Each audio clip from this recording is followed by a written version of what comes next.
ঈশ্বর হাফিজ রহমাতুল্লাহ আলাইহি প্রথম জীবনের ঘটনা। বিশ্বর হাফিজ ছিল একজন খুব বদকার লোক, গুনাহগার বান্দা। সব সময় মদের আড্ডাখানায় ব্যস্ত থাকতো, আসা যাওয়া তার ছিল। একদিন তিনি মদ পান করলেন। তিনি মদ পান করবেন, রাস্তা দিয়ে তিনি যাচ্ছিলেন। হঠাৎ করে তিনি দেখলেন রাস্তার মধ্যে ছোট্ট একটা কাগজ পড়া আছে। তিনি যাওয়ার পথে কাগজটাকে তুললেন। কাগজ তুলে দেখেন তিনি কাগজের মধ্যে লেখা বিসমিল্লাহির রহমানির রহিম। নিজেকে মনে মনে বললেন, আমি গুনাহগার হতে পারি, কিন্তু এখানে যার কালেমা লেখা তিনি হচ্ছেন মহান আল্লাহ রব্বুল আলামিন। যে আমি গুনাহগার হইতে পারি, কিন্তু এই কালেমাটা অত্যন্ত মর্যাদাপূর্ণ। তিনি করলেন কি, এটাকে পানি দিয়ে ভালো করে ময়লাগুলো পরিষ্কার করলেন। ময়লাগুলো কি করলেন? পরিষ্কার করলেন, ধুইলেন, চুমু খাইলেন, চোখে লাগাইলেন। লাগায়া একটা সম্মানিত একটা উপরে একটা জায়গা যেখানে মানুষের চলাচল নাই, ওখানে তিনি সুন্দরভাবে রেখে দিয়ে এবার তিনি মদ পান করার জন্য মদ্যশালায় তিনি রওনা করলেন। গিয়ে তিনি এত পরিমাণে মদ পান করলেন, মদ পান করতে করতে সে মাতাল অবস্থায় এক জায়গায় গিয়ে নেশাগ্রস্ত অবস্থায় সে পড়ে আছে।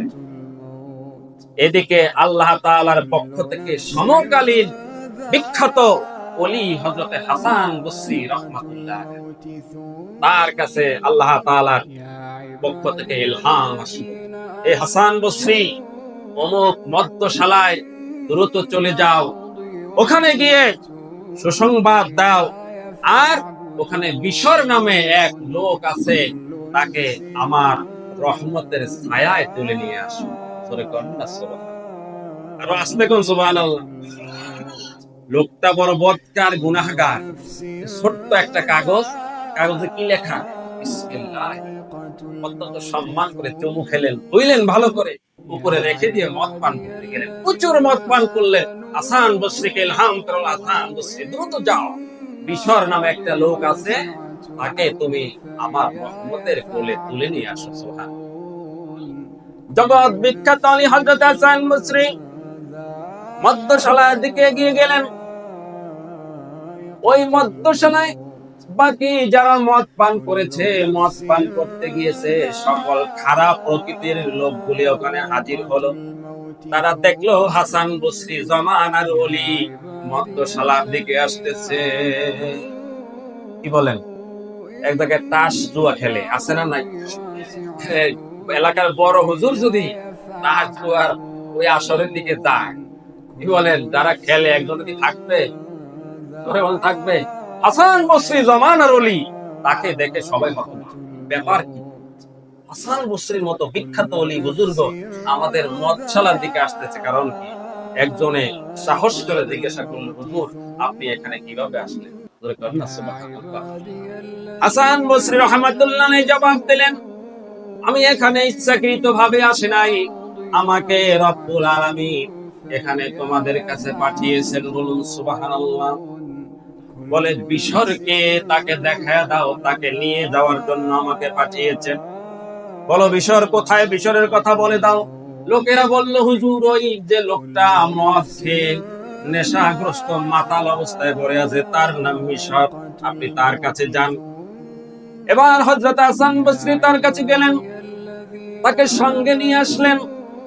পাপীর অন্ধশালা থেকে তাকে সুসংবাদ দিয়ে দিলেন, বিশ্বতে তোর আর মদ পান করা লাগবে না। আমার রব্বুল আলামিনের গায়েবী জায়গা থেকে, অদৃশ্য থেকে একটা ডাক আসলো, ইয়া বিশর রফাতা ইসমি ফারফানাক। হে বিশর, তুমি আমার নামকে সম্মানিত করেছো, আমার নামকে উপরে উঠায় রেখেছো, তোমার মর্যাদাকে আমি রব্বুল আলামিন উপরে উঠায়া দিলাম। আমার আল্লাহ হযরত হাসান বসরিকে সাক্ষী রেখে বিশরকে জানাই দিলেন, ইয়া বিশর রফাতা ইসমি ফারফানা। হে বিশর, তুমি আমার নামকে সম্মানিত করেছো, আমি তোমাকে সম্মানিত করলাম। ওয়া তাইয়াবাতা ইসমি ফাতাইয়াবনা, আমার নামটা পবিত্র অবস্থায় মাটির মধ্যে পড়া ছিল, সেখান থেকে তুমি নামকে পবিত্র করেছো, আমি রব্বুল আলামিন তোমাকে আজকে পবিত্র করে দিলাম। আমার বন্ধুগণ, এই হলো আল্লাহ তাআলার নামের বরকত। আছে না নাই? আছে কিনা জোরে কর।